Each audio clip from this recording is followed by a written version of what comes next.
कडनं जे संतोष देशमुख हत्या प्रकरण होतं त्यामध्ये वाल्मिक कराड यांच्यावरती मकोका लावण्यात यावा अशी मागणी करण्यात येत होती।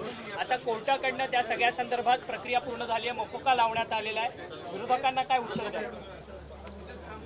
ज्या दिवशी ही घटना घडली त्या दिवसापासून राज्याचे मुख्यमंत्री, दोन्ही उपमुख्यमंत्री आम्ही सगळ्यांनीच ठरवलेलं होतं कुणालाही त्या हायगाई करायची नाही। जे दोषी असतील, जे कोणी त्याच्याशी संबंधित असतील, कुणीही असलं तरी त्यांच्यावर कारवाई करायची आणि त्या दिवसापासून ह्या गोष्टीला सुरुवात झालेली आहे। एक आहे की महिना होऊन गेला, त्यांचं कुटुंब देखील त्यांची पत्नी असेल, त्यांची मुलगी असेल, त्यांचा भाऊ असेल, ते पण थोडे चिंतेत आहे की बाबा पुढं काही होतं आहे का नाही, होतं आहे की नाही, होतं आहे की नाही।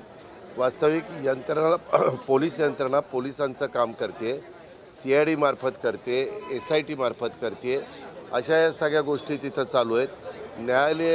न्यायाधीशांच्या मार्फत देखील त्याची चौकशीच्या बद्दलचे स्वतः मुख्यमंत्र्यांनी शब्द दिलेत।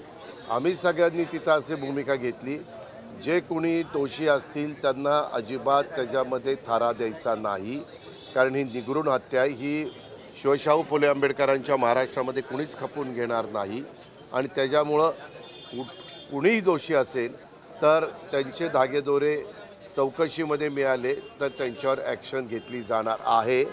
हे स्वतः एकनाथराव शिंदेंनी पण काल का परवा साताऱ्यामध्ये सांगितलं। ज्यावेळेस पत्रकार मित्र तुम्ही आम्हाला वेगवेगळ्या ठिकाणी प्रश्न विचारता तेव्हा मी पण सांगितलं आहे आणि राज्याच्या प्रमुखांनी पण सांगितलेलं आहे। खरोखरीच ही घटना अतिशय निगरूण आणि माणुसकीला काळीमा फासणारी अशा प्रकारची आहे।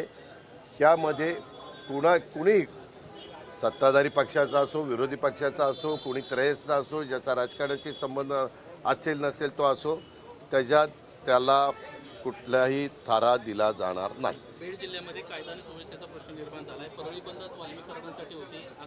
परळीमध्ये सर्वजण म्हणजे रॉकेल ओतून अंगावर घेण्यापर्यंत प्रकार घडले। पालकमंत्रीपदासंदर्भात तिथं अतिशय चांगले SP पाठवलेले आहेत। पत्रकार मित्रांनो, तुम्ही पण चौकशी करा की यावेळेसचा पाठवलेला SP कडक आहेत की नाही। त्यांना पूर्णपणे कुठलाही राजकीय हस्तक्षेप होऊ न देता तुम्ही कायदा सुव्यवस्था ही नीटपणे राखायची अशा पूर्ण सूचना त्यांना दिलेल्या आहेत, पूर्ण अधिकार दिलेला आहे। पालकमंत्री पदाची जबाबदारी घेणार का बीडची? कारण ज्या राज्यामध्ये पालकमंत्रीपद, मंत्रीपद, डिपार्टमेंट वाटप हा सगळा अधिकार जो राज्याचा मुख्यमंत्री असतो त्यांचा असतो। पाठीमागच्या काळामध्ये एकनाथराव शिंदेंच्याकडे तो अधिकार होता, कारण ते राज्याचे प्रमुख होते। आता सर्वांनी आम्ही देवेंद्र फडणवीस साहेबांना मुख्यमंत्री केलेलं आहे, त्याच्यावर त्यांचा अधिकार आहे। त्यांनी थोडंसं एक गोष्ट खरी आहे, निवडणुका झाल्यानंतर निकाल लागल्यानंतर मंत्रिमंडळ असे होतं, आता यायला काही वेळ लागला, त्याच्यानंतर खातेवाटप व्हायला वेळ लागला आणि आता तुमच्या ह्याचा पालकमंत्रीपदाचा, परंतु आज काहीतरी पानिपतला गेलेले आहेत मुख्यमंत्री, उद्या आपल्याकडं प्राईम मिनिस्टर येत आहेत, दुपारपासून उशिरापर्यंत त्यांचे कार्यक्रम आहेत। उद्या सगळ्या आमदारांना आम्हाला ते भेटणार आहेत, त्यांनी वेळ पण दिलेला आहे आणि त्याच्यामुळे मुख्यमंत्री पण दिवसभर त्यांचं वेलकम केल्यापासून त्यांना सी ऑफ करेपर्यंत त्या कार्यक्रमामध्ये राहतील दिवसभर। पण आणि दाओसला पण मला वाटतं 19 तारखेला त्यांना जायचं आहे, 19 तारखेला ते दाओसला जाणार आहेत। त्याच्या आधी निश्चितपणे मुख्यमंत्री पालकमंत्री पदाच्या जबाबदाऱ्या वेगवेगळ्या मंत्र्यांना देतील।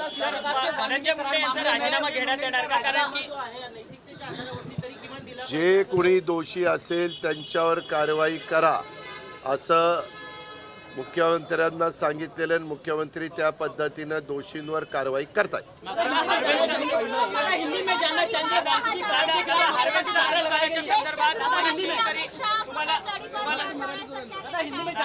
शेतकरी भेटलेले होते हार्वेस्टर अनुदानामध्ये घोटाळा झाल्याच्या संदर्भात तत्कालीन कृषी मंत्री धनंजय मुंडे यांच्या जवळचे वाल्मिक कराडांनी पैसे घेतलेत शेतकऱ्यांकडून, त्या संदर्भात हे आरोप केले गेलेले आहेत, त्याची चौकशी करण्यात यावी। जे दोषी असेल त्यांच्यावर कारवाई करू। मी आत्ता म्हटलं की तू माझ्याकडनं लाख रुपये घेतले पण शेतकऱ्यांनी तसे मग तेच म्हणतो ना, मी पण शेतकरी आहे बाबा, मी शेतकरी म्हणूनच म्हणतोय की तू माझ्याकडनं लाख रुपये घेतले। मी त्याच्याबद्दल एवढंच तुम्हाला सांगतो, मी काय करतो, तुम्हाला वेळ देतो त्यावेळेस तुम्ही तिसऱ्यातच शिरता. मी इतकं स्पष्ट सांगतो, सगळ्या महाराष्ट्राला माझी मतं माहिती आहेत. मी कधी माझ्या राजकीय जीवनाला सुरुवात केल्यापासून जातीचा, पातीचा, नात्याचा, गोत्याचा विचार केलेला नाही आहे. महाराष्ट्र चांगला राहिला पाहिजे, कायदा सुव्यवस्था उत्तम राहिली पाहिजे, प्रत्येकाने आपापली जबाबदारी नीटपणे पार पाडली पाहिजे. आपल्या आजूबाजूला कोण आहेत, कसे वागतात, कसे बोलत आहेत, लोकांशी कसे संबंध ठेवतात, त्याचं पण भान आमच्यासहित सगळ्यांनी त्या ठिकाणी ठेवलं पाहिजे. आणि चुकीची माणसं असतील तर त्यांना बाजूला केलं पाहिजे. या